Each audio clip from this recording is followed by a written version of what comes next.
अस्सलाम वालेकुम दोस्तों आज हम बात करेंगे जो इरेक्टाइल डिस्फंक्शन है यानी कि मर्दाना कमज़ोरी, उसकी क्या क्या अलामत होती हैं, क्या क्या चीज़ें होती हैं कि हम लेबल करेंगे कि ये मर्दाना कमज़ोरी के ज़िम्मे में आता है।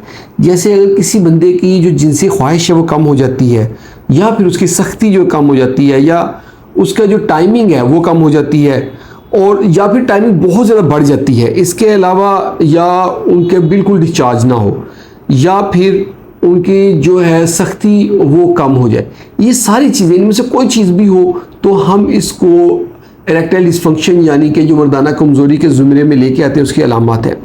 इसकी वजूहात में बहुत सारी चीज़ें हैं। जैसे अगर कोई बंदा है उसके निचले धड़ का पेल्विक एरिया जो है वहाँ का रीढ़ की हड्डी से नीचे किसी भी जगह का ऑपरेशन हुआ है, उस ऑपरेशन की वजह से जैसे स्टिक्चर यूरेथ्रा का समटाइम ऑपरेशन करते हैं, या नीचे पेरिनियम जो है जो टेस्टिस है उससे नीचे वाले हिस्से में ऑपरेट करें, इसकी वजह से उसकी जो नसें होती कट जाती हैं और कमज़ोरी हो जाती है। नींद की कमी एक बहुत बड़ी वजह है। जो लोगों की नींद पूरी नहीं होती उनमें ये मसला होता है, और करना उसमें ये होता है कि रात की नींद लाजमी लेनी होती है। रात की 8 घंटे की नींद लें, उससे मसला नहीं होता। कम से कम 8 घंटे की नींद हो, वो भी रात की। कोलेस्ट्रॉल की ज़्यादती एक बहुत बड़ी वजह है इरेक्टाइल डिस्फंक्शन की, यानी कि जिन लोगों का कोलेस्ट्रॉल बड़ा होता है उनके जो टेस्टोस्टेरोन है वो कोलेस्ट्रॉल के साथ बाइंड हो जाते हैं, और टेस्टोस्टेरोन ने शहवत लेकर आनी होती है, वो फिर आती नहीं है, मर्दाना कमज़ोरी हो जाती है। शुगर एक बहुत बड़ी वजह है। शुगर की वजह से दो चीज़ें होती हैं, एक न्यूरोपैथी होती है और एक इसके वेस्कुलरोपैथी होती है।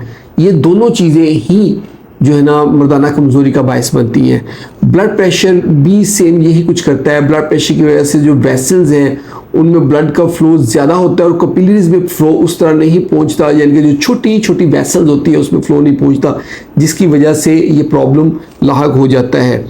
तो कुछ ऐसे होते हैं, कुछ ब्लड प्रेशर की मेडिसिन होती हैं जिसकी वजह से जो है ना मर्दाना कमज़ोरी होती है। शराब नोशी जो है या नशावर चीज़ें जैसे चर्स है या मैरिजुआना या जो हीरोइन है, इसकी जो एडिक्शन है वो भी मर्दाना कमज़ोरी काज करती है। इसके अलावा जो टेंशन है, टेंशन, एंग्जाइटी, स्ट्रेस, ये सब चीज़ें मर्दाना कमज़ोरी का बायस बनती है। एजिंग बहुत बड़ी वजह है। जैसे ही 50 से ऊपर एज जानी शुरू होती है टेस्टोस्टेरोन लेवल बॉडी में कम होना शुरू हो जाता है, और एजिंग के प्रोसेस की वजह से यानी कि बुढ़ापे का जो अमल है उसकी वजह से मर्दाना कमज़ोरी आती है। ये एक नॉर्मल चीज़ है। ओवरवेट, जो लोग ओवरवेट होते हैं, जिनका वज़न ज़्यादा होता है, मोटापा होता है, आगे पेट की चर्बी बड़ी होती है, पेट बहुत फूला होता है, उन लोगों में मर्दाना कमज़ोरी होती है, क्योंकि जो उनकी पेट की चर्बी है जिसको सेंट्रल ओबेसिटी हम कहते हैं वो टेस्टोस्टेरोन लेवल को कम कर देती है। जो दिल की बीमारियां हैं वो इसमें बहुत रोल प्ले करती हैं। आप अगर दिल वाले हॉस्पिटल में जाएंगे तो आप दिल के जो मरीज़ हैं उनसे पूछें तो उन सब को मर्दाना कमज़ोरी का मसला भी साथ एसोसिएटेड होता है, क्योंकि जैसे दिल की जो खून की नाली हैं उनमें बहाव कम होता है, इसी तरह जो उज़्व तनासल है, जो पीने से उसमें भी बहाव कम होता है। इसके साथ साथ स्मोकिंग, सिगरेट नोशी जो है वो उसका बहुत रोल है इसमें। सिगरेट नोशी में होता ये है कि जो निकोटीन है, इवन कि जो वेप करते हैं वो बड़े खुश होकर वेप करते हैं, जिसका नुकसान ही वेप से भी मर्दाना कमज़ोरी होती है, क्योंकि उसमें भी निकोटीन होता है, और निकोटीन जो है ब्लड वेसल्स को स्टिफ कर देता है, सख्त कर देता है, ब्रिटल कर देता है और तंग कर देता है। और इसके अलावा रिलेशनशिप प्रॉब्लम, अगर किसी के जो ताल्लुकात हैं उसमें बदमज़गी हो तो उसकी वजह से भी इरेक्टाइल डिस्फंक्शन होते हैं। अच्छा, इसके लिए कुछ टेस्ट वगैरह होते हैं, कैसे पता चलेगा कि इरेक्टाइल डिस्फंक्शन है या नहीं है। एक आला होता है जिसको NPT कहते हैं। ये NPT आला एक ऐसा होता है, इसके साथ एक मीटर होता है, मरीज़ को क्लिनिक में ही उसको सुला देते हैं और वो सो जाता है, उसके पेनिस के ऊपर हम इन रैप कर देते हैं और उसके रीडिंग आती है उसके जिससे हमें पता चलता है कि मर्दाना कमज़ोरी है या नहीं है।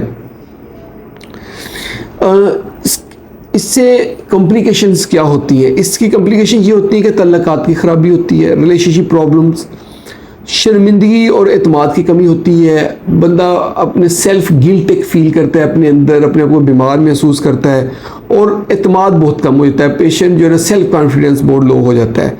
मज़ीद जहनी तनाव होता है। देखें, जहनी तनाव, टेंशन की वजह से ये प्रॉब्लम हो रहा है, और इसकी वजह से टेंशन हो रही है। तो ये एक विशियस सर्कल उसमें मरीज फंस जाता है कि इसकी वजह से वो टेंशन बढ़ रही है, उसकी वजह से ये टेंशन बढ़ रही है। और गैर तसलीबख्श जिनसी तल्लुकात होते हैं, ये सारी चीज़ें जो हैं इसकी कॉम्प्लिकेशंस हैं। इसके इलाज में ये होता है कि अगर शुगर या ब्लड प्रेशर है तो उसको प्रॉपर ट्रीट किया जाए, और अगर क्रॉनिक डिजीज़ हैं उनको जो है ना उनका इलाज किया जाए, बाकायदगी से वर्जिश की जाए ताकि मोटापा ना हो, कोलेस्ट्रॉल ज़्यादा ना हो, जहनी तनाव को कम किया जाए, मेंटल एक्सरसाइज की जाए, जहनी सुकून की जो मेडिटेशंस हैं, योगा है वो किया जाए। और अगर टेंशन और डिप्रेशन ज़्यादा है तो उसकी बाकायदा ट्रीटमेंट करनी चाहिए। इसके लिए जो हम मेडिसिन लेते हैं वो यूजुअली हम सिल्डेनाफिल का यूज़ करते हैं, टेडेलाफिल का यूज़ करते हैं, वर्डेनाफिल का यूज़ करते हैं। इसके अलावा हम पिन्स के अंदर इंजेक्शन भी लगाते हैं, जैसे एल्प्रोस्टाडोल वगैरह है वो हम लगाते हैं, पेपावेरिन लगाते हैं। इसके अलावा वैक्यूम यूज़ होता है, वैक्यूम में हम वैक्यूम क्रिएट करके इरेक्शन क्रिएट करते हैं। और आखिर में पिनाइल इम्प्लांट, जिसके ऊपर मल्टीपल वीडियोस बना चुके हैं कि पिनाइल इम्प्लांट की सर्जरी हम कर देते हैं। ये सब चीज़ें हैं जो हम ट्रीटमेंट के लिए यूज़ करते हैं।